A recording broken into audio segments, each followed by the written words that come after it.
welcome to another English-speaking short episode 9921.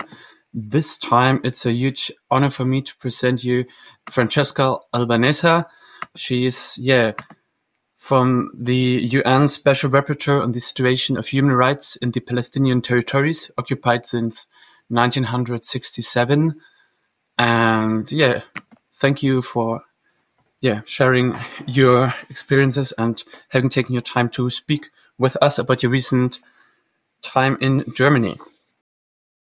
Hi, Anton, and thank you for having me. My last trip in Germany has not been exactly pain and surprise free, because as I came for three public engagements, one at the Munich Peace Conference, one at the Munich University, and the other in Berlin. And then I also had private meetings. Two events in Berlin, one with Diem and one at the Berlin University. So I came to Berlin for speaking engagement, one at the Munich Peace Conference, which took place. The second at the Munich University was cancelled under huge pressure from pro-Israel lobby and local politicians. And it was eventually held in a safe venue, which was, of course, threatened and under pressure, but they were principled and they resisted. And then the most serious attacks were in Berlin. In Berlin, there was a cancellation from the Berlin University, the so-called Free University of Berlin, they invited me, and then they were under pressure and they held on pretty well until the mayor and other politicians threatened to cut funds. So while I do understand the self-interest of the university, I really think that sacrificing freedom of expression and academic freedom is such a fatal coup for the academia. So they will have to see for themselves what they have done. The last event, the one with the DM, was forced to move from one venue to another under threat and intimidation by the police. This is the thing that shocked me the most: the attitude of the federal and the local police, who have been threatening a UN special rapporteur with arrest. For what? For speaking of genocide, for saying that Israel is an apartheid state that practices apartheid from the river to the sea, as the Israeli human rights organization B'Tselem and Amnesty International have written. And so it's been brutal, and a brutal awakening into what Germany is going through. So you basically wanted to inform, according to your mandate, the German public about Israel's human rights violations and the ongoing genocide in Gaza. So why do you think mainstream media and lots of politicians in Germany have such an interest to delegitimize you and to silence you, basically, through the smear campaigns and all this pressure they are lancing against you? Yeah, I don't think it's about me personally. So I think it's very much about my mandate and what it does, and probably, the phase I found myself into. Because it's not that my predecessors have not faced defamation and attacks as anti-Semite, or at some point there was Professor Richard Falk, who could not be accused of anti-Semitism because he's a Jewish person, and so they accused him to be a self-hating Jew. So this mandate has always played a critical role and attract criticism, because let me spend a word about what is my role of special rapporteur. This mandate was created 33 years ago to investigate, document, and report to the United Nations on the violations committed by Israel in the occupied Palestinian territory. Why Israel? Why Israel only? Because when the mandate was created, the Palestinian Authority was not there, and still the occupation or Hamas was not there. There were no de jure or de facto other authorities that Israel as the occupying power, which by then had been already over 30 years in 30 years in control of the occupied Palestinian territory, which under international law constitutes the unity, the territorial unity, where the Palestinians, because of the historical compromise they have agreed upon with Israel, the Palestinians will exercise their exclusive right of self-determination in the form of statehood. The Palestinian Liberation Organization has agreed, Hamas has agreed, but this is where the contentious arises, because Israel continues to claim sovereignty and tries to annex the land that remains for the exercise of independent state, of self-determination in the form of independent statehood. So, however, despite what my mandate says, I also investigate violations committed by others. I also condemn, when it's appropriate, the Palestinian Authority or Hamas. But of course, the primary focus of my work is the conduct of Israel, because Israel is the ruler. Israel is the occupying power. And so it's Israel which ignites all the rest and determines the life and death of people on the ground. So, in the face of this, my role is to analyze objectively what happens on the ground. And once the assessment is done, and once the international law has been applied, I need to just read the conclusions and advocate for remedies if violations have occurred. It's not up to me to be equidistant from the parties, whatever they are, also because here the relationship is not by two parties, or it's Russia versus Ukraine. Here we have Israel, which is the occupying power, and the Palestinians, which are the occupied people. And certainly they resist, because resistance is part of the rights of a people against the oppressor. There is nothing contentious about that. The right of resistance, including armed resistance, is part of international law.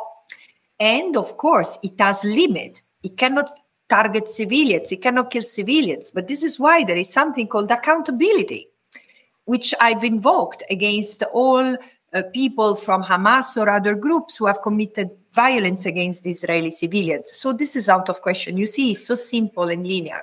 And this is precisely why there are people who do not want voices like me to be heard, not because what I say is controversial, but because what I say, it's so linear, so simple, and so unequivocal that it might create awareness and create and conscientize and create a sort of movement for accountability vis-à-vis Israel and vis-à-vis the German government, who has completely embraced what Israel has done, not just over the years, eventually, but in the past 16 months, sustaining it politically and economically, militarily, in an unprecedented way. Well, this is something that German authorities should be held accountable for. Yeah, I mean, most recently, the likely future Chancellor, Friedrich Merz, announced that he would invite Benjamin Netanyahu to Germany. So what do you think? Why is Germany in such an, let's say, crazy way still supporting Israel? Why is it so important for the German state to support Israel? Doesn't matter, leaving aside all the crimes against humanity they're committing.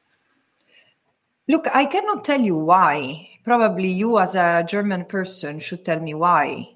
But as an observer, and as an Italian observer, I have something to say, because I feel guilty too, very guilty for what we have done to the Jewish people. It's something that, as I was growing up, I couldn't cope with. It seems so atrocious. I remember I went to Turin, I went to Milan with my family when I was much younger. And I say, these are the cities from which, because in my area there were not many Jewish people, but in the north there were entire communities which were decimated by Nazi fascism. And so of course I feel guilty, and I should feel guilty. And because I feel guilty, I say never again. Germany has, look, I heard something said by professors Michael Barenboim and Eyal Weissman during one of the events we had, and it was very interesting.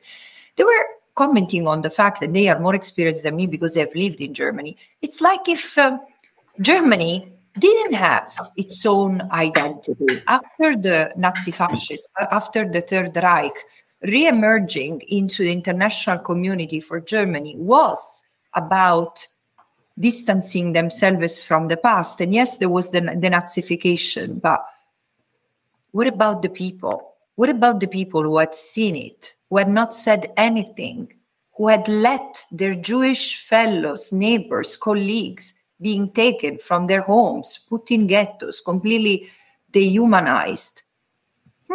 What happened to these people? Because a genocide is rarely committed by a few individuals. It's a collective endeavor. And so it seems that in order to come to terms with this, there has been an embrace of Israel, a will to recognize the safety of Israel as a priority for Germany, as if Israel represented the entire Jewish community, which Israel wants to do, tries to do, but it can't. And I don't think there have been as many Jewish people speaking against Israel as there are today. And look, but imagine, I mean, they criticizing the Vatican for some policies of the church, it wouldn't be anti-Christian.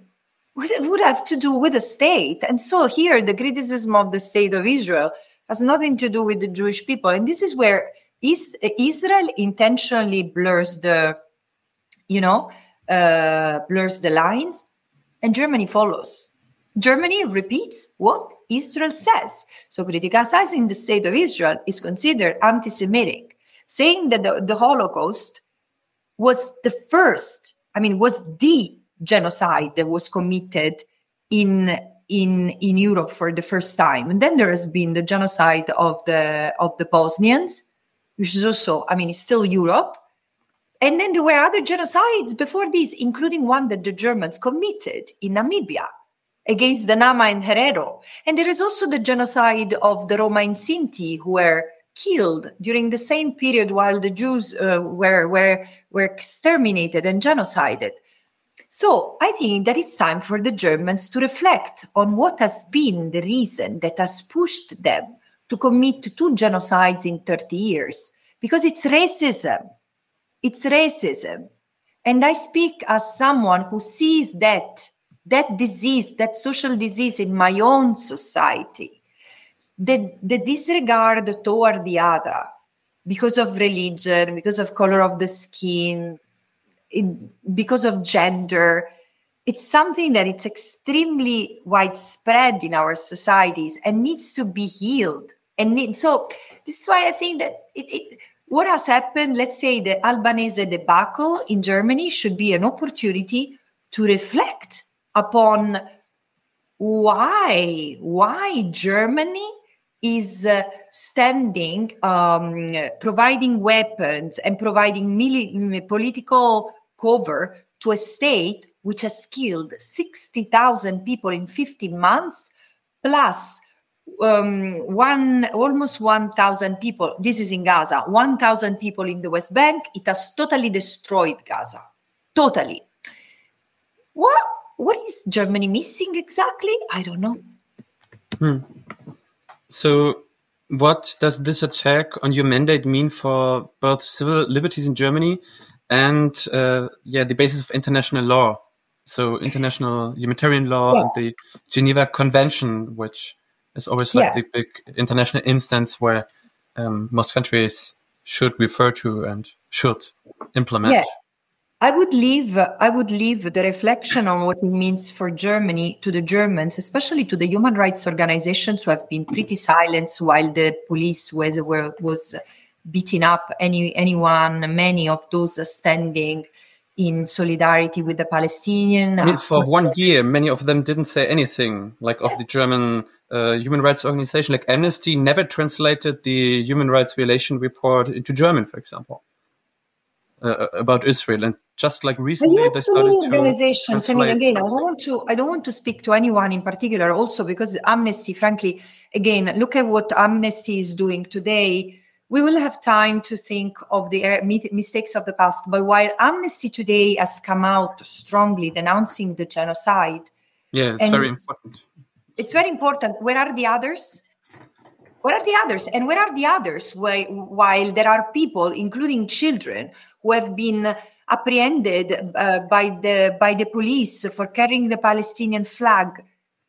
But do we see how dangerous it is? Do we see how dangerous it is to have the police in full gear monitoring a UN special rapporteur or others for speaking at a conference and intervening? The police intervened to tell us, to remind us that some of the words where we were using were making them uncomfortable. Do I care? Why would I care if I'm speaking about international law? So you see, you start having crime of conscience, like freedom of expression. It's curtailed by the police. What about the constitutional rights that protect freedom of expression and freedom of assembly in Germany? So this is the thing. The problem is not mine, is German, and with the Germans and of the Germans. But I want to say something that concerns my mandate, and it's the respect for international law. International law it's either universal or it's not effective. And we are really seeing the bare fruit of selective application of international law and the pick and choose attitude of member states. Okay, these norms apply to this, but not to these others. So yes, what Myanmar is doing is genocide against the Rohingya, but because look at the way they are treating children. But then 18,000 Palestinian children killed by bombs and sniper fire, often shot in their head and torso. This is not a sign of genocide. Calling an entire population responsible, not innocent, human animals, and to be starved and to be punished with lack of water, lack of fuel, medicines, and food, this is acceptable. So you see, it's again, the beauty of the law is that it should apply objectively, regardless of the person. If I commit a crime, I need to face, or if I commit an offense or a state wrongdoing, there should be accountability regardless of who the state is or who the person is. The moment we start to pick and choose and make exceptions, we have already created a vulnus, an incredible vulnerability in the body of the law, which will not be able to protect anyone if it continues to be disfigured as it has. So how did your job as UN Special Rapporteur change after the attacks on 7th of October? It changed a lot. So the torment on October 7, after seeing the scenes of the violence against Israeli civilians, it was very traumatizing. It was brutal. And at the same time, I said, because I had seen many massacres happening to the Palestinians that are probably not known of, forgot. I don't know what's the problem, but there have been so many massacres in my lifetime without considering those before, that I say probably this is the opportunity for the international community to realize that they need to embrace the Palestinians and the Israelis in wisdom and compassion and really help these people see each other in their humanity in this moment of acute suffering and pain. So since then, I had these two words in my mind, compassion and wisdom, compassion and wisdom.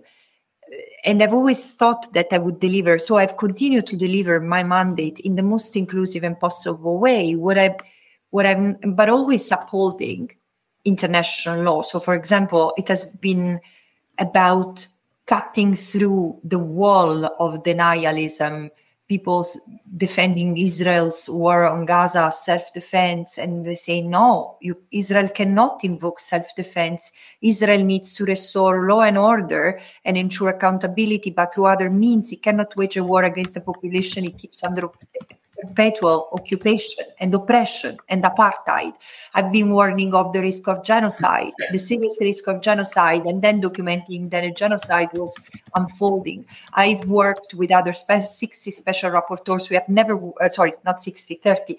We have never worked so closely together, coordinating, exchanging information, trying to understand the critical legal underpinning of the situation as it was violently evolving. I've been invited to give conferences or to meet with government officials and others in so many countries. I've given hundreds and hundreds and hundreds of interviews and lectures.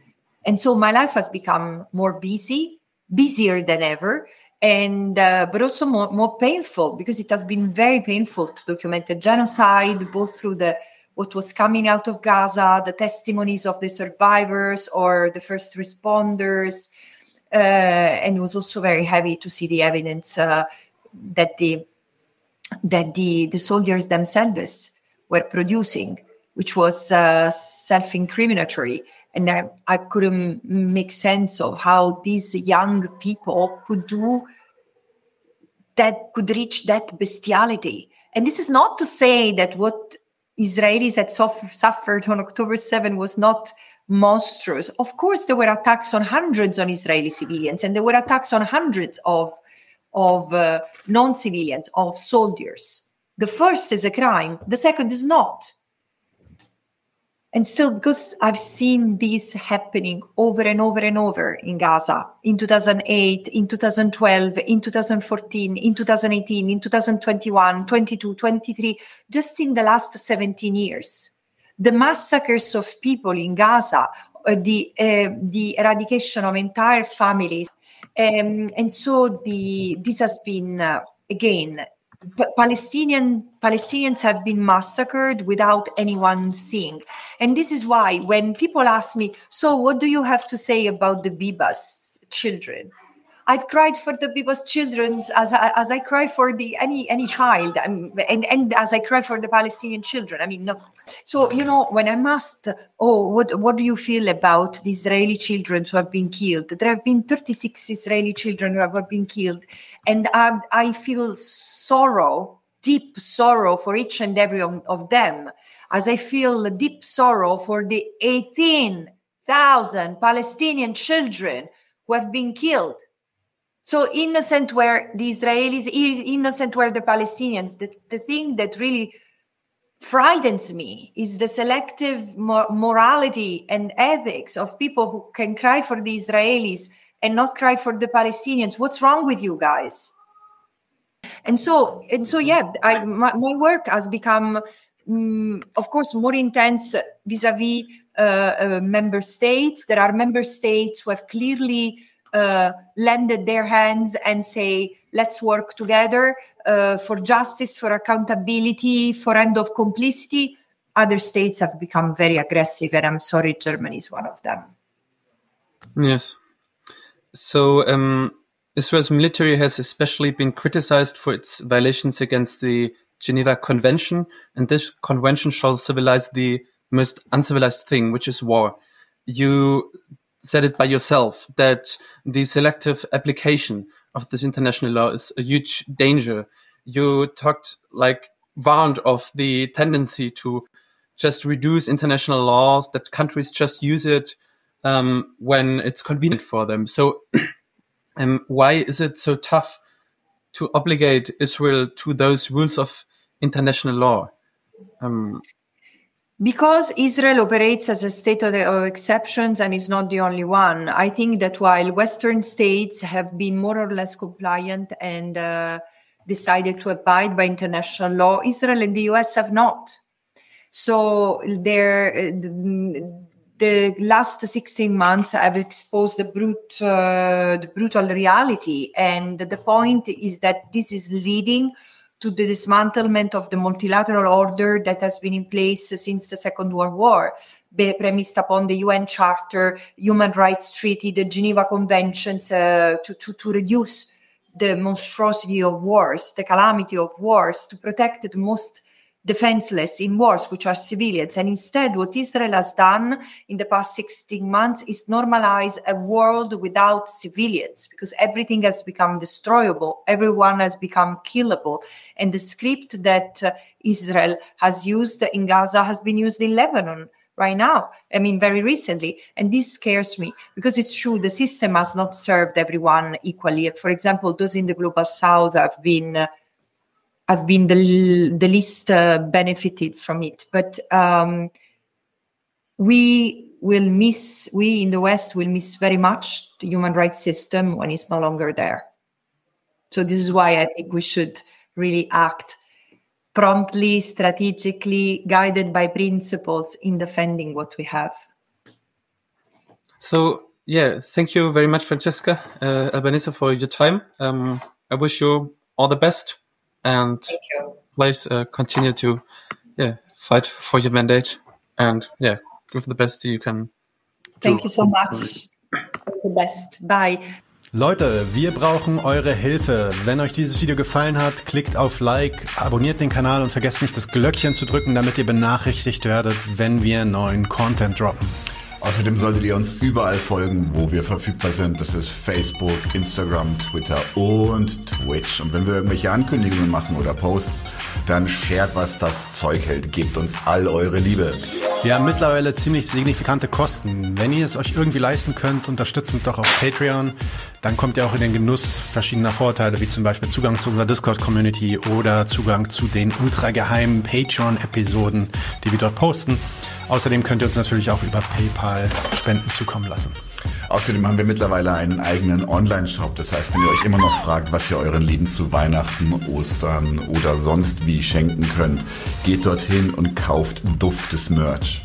Alle Links dazu hier in der Beschreibung oder auch auf unserer Webseite 99zu1.de. Vielen Dank fürs Dabeisein, danke für die Unterstützung und wir sehen uns in diesem Thema.